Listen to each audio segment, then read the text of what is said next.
I want to say to you that we're going to take your calls about sequestration. Now, we know that it's tough out there for some folks. We want to know, how is it impacting your life? 1-888-630-9625. That's 1-888-630-WMAL. Get on the line right now because we want to hear your stories about how it's impacting your life and what kind of cutbacks are you making as a result of all this. And while we're waiting for you to get online, we want to talk to Dr. Peter Morici, University of Maryland economist, a good friend of this show. Hello, Dr. Morici. How are you? I'm happy. Well, you're happy. Why are you happy? Well, I just meant I'm good.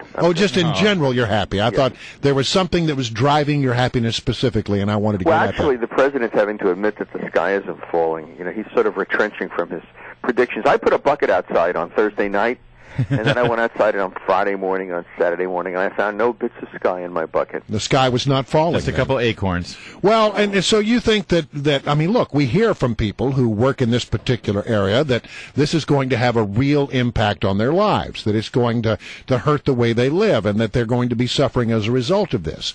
But there are those who say, you know, in the grand scheme of things, it's not going to be the end of the world.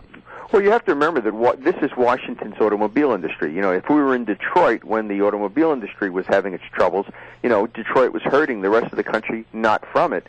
And we're in the same kind of situation. I have a great deal of sympathy for the people that are caught in all this, because we really have a problem with entitlements, as we know, and that's where the real problem is. But yet they're taking a meat axe to a very small section of the budget, and of course, since that small section tends to be people who are employed by government contractors or the agencies that don't dole out money, you know, they're getting hurt. And I do have a great deal of sympathy for them.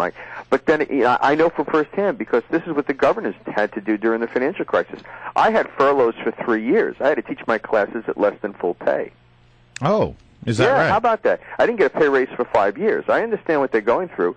You know, in a lot of ways, they're getting their financial crisis now. Well, Peter Morici, I think that the one thing that everybody can agree on with the sequestration is if any region of the country is going to get hit hardest, it's this one right here, Maryland, Virginia, and Washington, D.C. I mean, what do you say to those people other than, well, it's about time you got hit just like the rest of us did? I don't say that. I don't say that. Uh-huh. No, I'm just saying that this is the sort of thing that happens when you're in an industry. Industries have times when they're out of favor. Now, because it's a politically driven industry, it's not a market phenomenon. It's a phenomenon that happens in Congress. I guess what I'm saying is that we always felt that working for the government was risk-free, and it's not.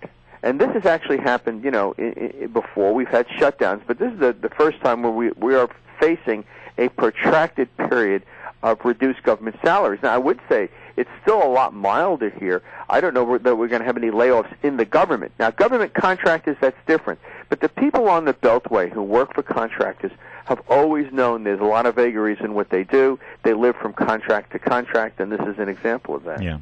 So go ahead. Sorry, well, I was just going to ask. I mean, given that, and I did read your article that you wrote, and you can follow Peter Morici at PMorici1. You can see his articles as he posts them. I guess the question here is: you've got the president saying it's the Republicans' fault, the Republicans saying it's the president's fault. Should we have some people actually standing up and instead of pointing the finger of blame, actually taking credit for this?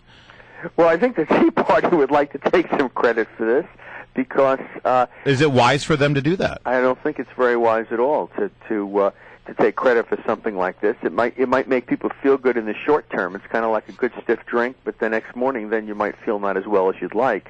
The president, I think, is threatening us with the kinds of cuts that don't need to be made. We don't need to have a shortage of air traffic controllers or meat inspectors, so we have, you know, no chicken on the shelf at the Safeway.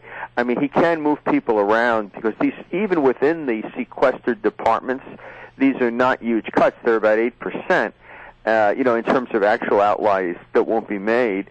And so there really is no reason for him to impose anything on the public if he doesn't want to.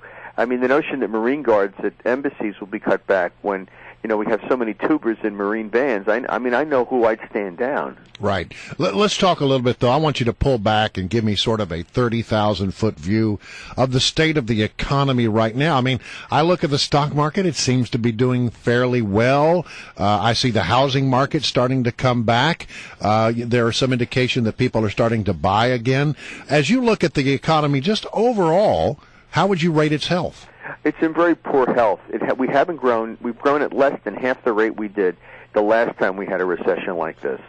During the Reagan years, at this point, we were growing better than 5%. This far out from the peak of unemployment. This time we're growing at 2.1. But more recently, the growth rate has been near zero. So, the economy is in very precarious shape. However, it won't be sequestration that throws us into a recession if we have one this spring. I mean, think about the tax increases. They were, 3 times the size of this impact. I mean, that's, why is it, Mr. Obama, that sequestration is going to affect every economic number that we see going forward when this $150 billion tax increase didn't? Sequestration is cutting spending by $42 billion. He increased taxes by 150. Unless he took arithmetic in a very special liberal school, I know which number's bigger. Yeah. And, I really do, Mr. President. Yeah. Anybody at OMB or the Department of Treasury who wants to call up this station, I know I'm not supposed to do this to you, and explain to Peter Morici why the $42 billion in reduced outlays is some sort of tragic event that's going to tank the economy and make unemployment go up, but his $150 billion tax increase was completely benevolent and really just one of those sugar pills we give the patient. Right. I can believe he's getting something bad for him. That is a great point. All right, so all you all you folks from OMB, call on in and tell Peter Morici that. Treasury. Treasury. And at the same time, if in fact sequestration is affecting you, and if you're already preparing for it, we'd love to hear what your plans are and what you're doing about it. 888-630-9625. Shifting away for a moment from the sequestration, there is some other news. The president apparently made his nomination for his budget director, and I was shocked because when I first heard this, I was like, oh wow, the former chairman of Walmart. That's a great idea. Let's get somebody from the real world in there. Chairman of Walmart. Yeah. The head of the Walmart Foundation. Exactly. That I thought it was a foundation. I mean,